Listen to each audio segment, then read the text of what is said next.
Hello students, good morning all of you.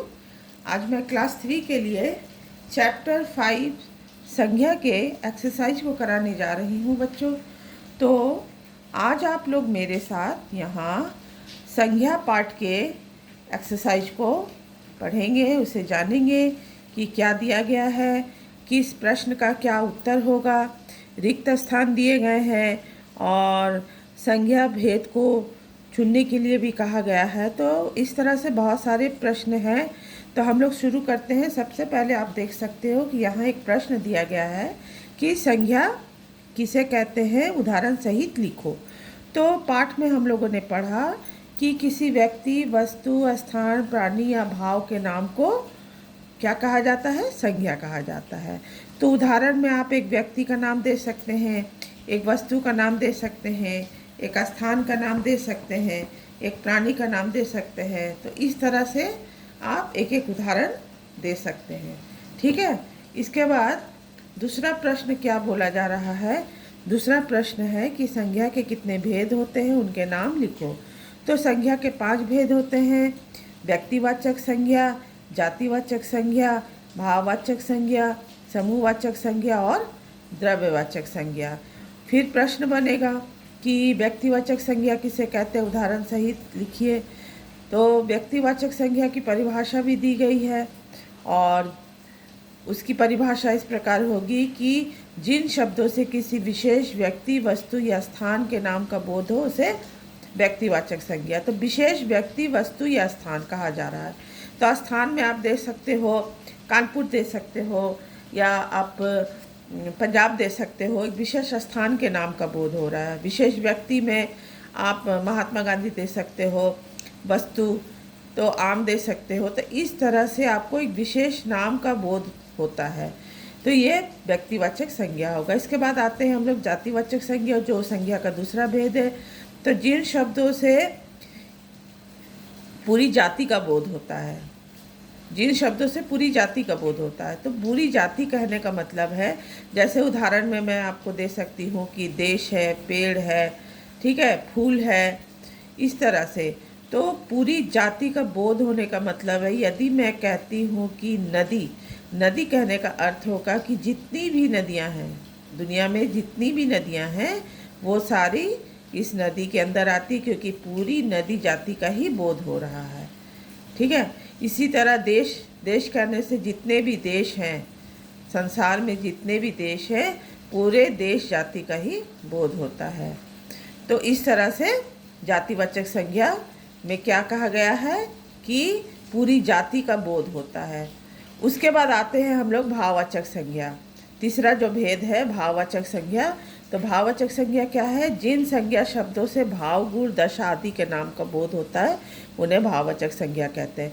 तो भाववाचक संज्ञा में बच्चों कोई आकार प्रकार नहीं होता है।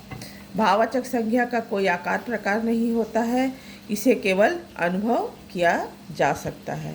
तो यहाँ बोला जा रहा है, आप उदाहरण में देख सकते हो कि क्या बोला जा रहा है, अच्छाई, बुराई, बचपन, लंबाई, सुंदरता आदि।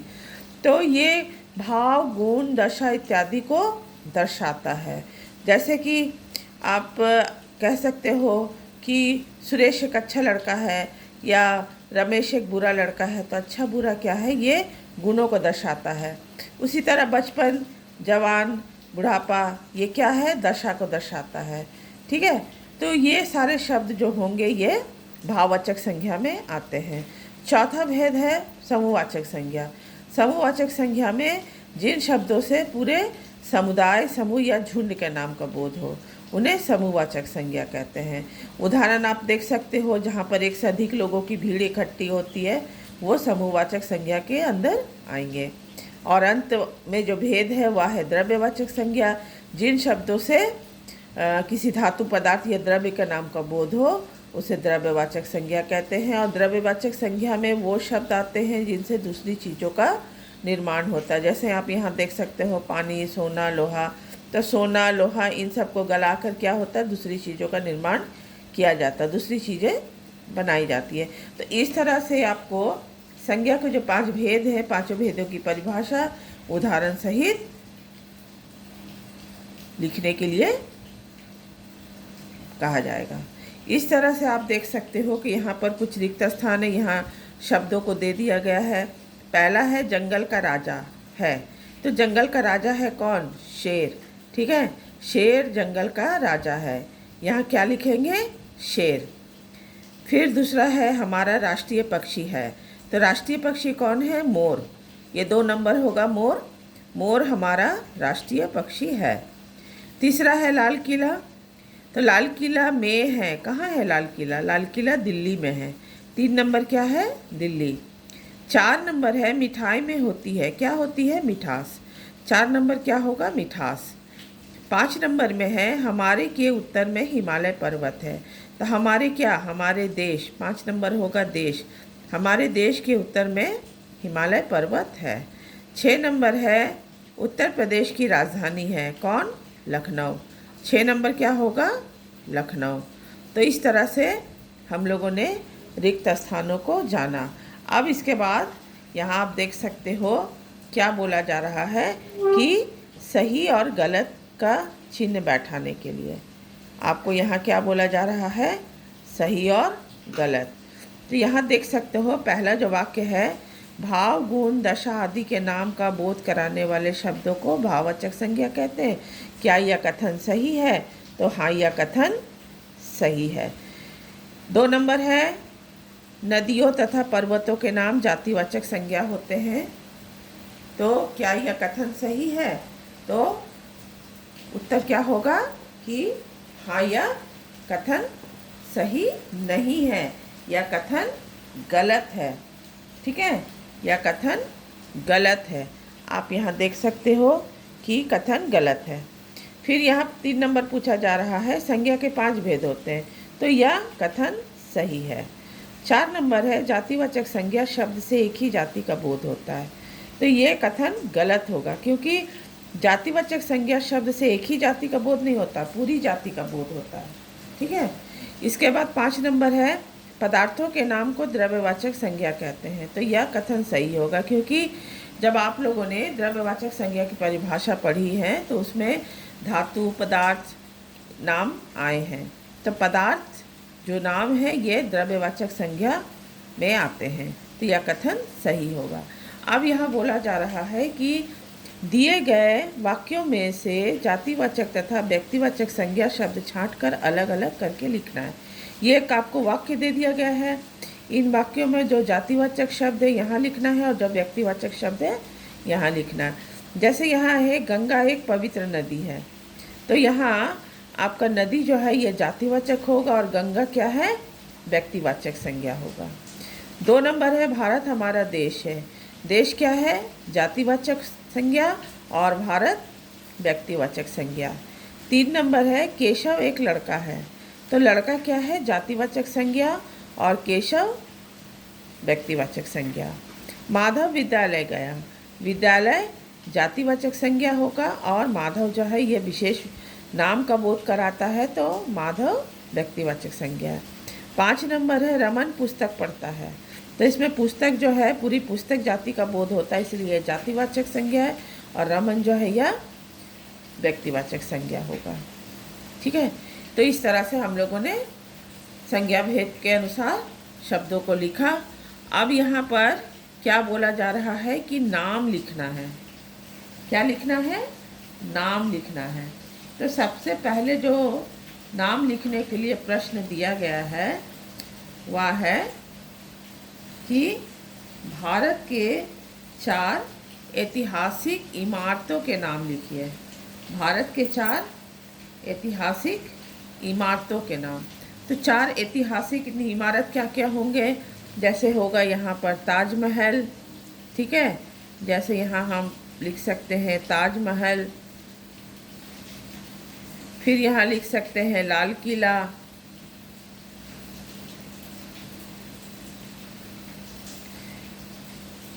फिर यहाँ लिख सकते हैं चार मीनार, ऐतिहासिक इमारत है। फिर यहाँ लिख सकते हैं आप कुतुब मीनार।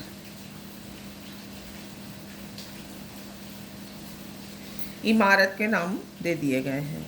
फिर यहाँ बोला जा रहा है कि 4 शहरों के नाम लिखो।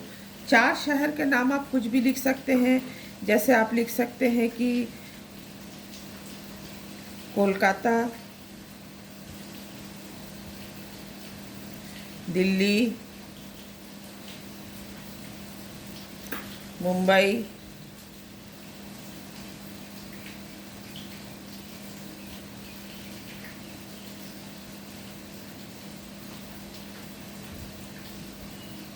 इसके बाद हो गया चेन्नई, इस तरह से। फिर बोला जा रहा है कि दूध देने वाले 2 पशुओं के नाम लिखो। दूध देने वाले 2 पशु के नाम बोल रहा है, तो यहाँ हो जाएगा जो दूध देती है वो होगा गाय, ठीक है। और क्या है, बकरी, बकरी भी दूध देती है। 2 जंगली जानवरों के नाम लिखो। तो 2 जंगली जानवर हो जाएंगे शेर और चीता, ठीक है, शेर और चीता। तो ये 2 जंगली जानवर के नाम लिखने के लिए कहा जा रहा है। फिर यहाँ बोला जाता है कि भारत के 4 राजाओं के नाम लिखो। भारत के 4 राजाओं के नाम लिखने के लिए कहा जा रहा है। तो 4 राजा के नाम क्या हैं? पहले आप लिख सकते हो अकबर, फिर शाहजहां, ठीक है, अकबर हुआ, शाहजहां हुआ। आप औरंगजेब भी लिख सकते हो,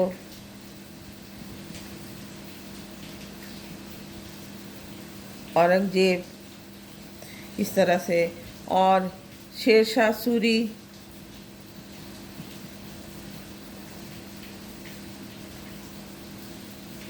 इस तरह से। फिर क्या बोला जा रहा है कि 4 संज्ञा शब्द लिखना। तो 4 संज्ञा शब्द में लिख सकते हैं हिमालय, गंगा, कोई भी 4 संज्ञा शब्द को आप लिख सकते हैं। एक प्राणी का नाम दे देते हैं, ठीक है ना, और एक व्यक्ति का नाम दे देते हैं, महात्मा गांधी, इस तरह से। फिर यहाँ बोल रहा है कि भारत के प्रधानमंत्री का नाम लिखो। तो भारत के प्रधानमंत्री होंगे नरेंद्र मोदी, ठीक है। तो ये हम लोग नाम के आगे हम लोग लगा देंगे श्री नरेंद्र मोदी, ठीक है। अपने राज्य के मुख्यमंत्री का नाम लिखो। तो अपने राज्य के मुख्यमंत्री का नाम होगा ममता बनर्जी। हमारे राज्य मतलब हम लोग किस राज्य में रहते हैं? हम लोग पश्चिम बंगाल में रहते हैं। तो हमारे पश्चिम बंगाल के जो मुख्यमंत्री हैं उनका नाम क्या है? उनके नाम है ममता बनर्जी। अब यहाँ बोला जा रहा है कि भारत के राष्ट्रपति का नाम लिखो। तो भारत के राष्ट्रपति कौन है? भारत के राष्ट्रपति हैं रामनाथ कोविंद। ये हमारे भारत के राष्ट्रपति हैं। अब यहाँ बोला जा रहा है कि क्रिकेट के एक खिलाड़ी का नाम लिखना। तो आप यहाँ लिख सकते हो, बहुत सारे खिलाड़ी है बच्चों, कोई भी नाम आप एक खिलाड़ी का नाम लिख सकते हो। जैसे मैं यहाँ आपको समझाने के लिए लिख दी हूँ कपिल देव, ठीक है। यह भारत के एक बहुत प्रसिद्ध खिलाड़ी हैं। इसके बाद बोला जा रहा है कि उचित विकल्प पर सही का चिन्ह लगाना है। तो यहाँ देख सकते हो कि 4 ऑप्शन है। पहला है कुतुब मीनार क्या है? प्रश्न क्या बनता है? कुतुब मीनार क्या है? तो ऑप्शन क्या क्या है? एक इमारत, एक प्राणी, एक वस्तु और एक भाव। तो कुतुब मीनार क्या है? एक इमारत का नाम है, ठीक है ना। कुतुब मीनार एक इमारत का नाम है, ठीक है। इसके बाद आप देख सकते हो दूसरा प्रश्न है कि बुढ़ापा क्या है? तो एक वस्तु, एक भाव, एक नाम, एक प्राणी। तो वस्तु तो नहीं है, बुढ़ापा वस्तु नहीं होता है। और ये एक प्राणी मतलब कोई जानवर, पशु पक्षी का नाम भी नहीं है, और एक नाम भी नहीं है। तो ये क्या है, एक भाव है, ठीक है, ये एक भाव है। राहुल क्या है, एक वस्तु का नाम, एक भावना का नाम, एक व्यक्ति का नाम, एक स्थान का नाम। तो राहुल क्या है, व्यक्ति का नाम होगा, तो यह व्यक्ति का नाम सही होगा। फिर यहाँ पूछा जा रहा है कि संज्ञा किसे कहते हैं।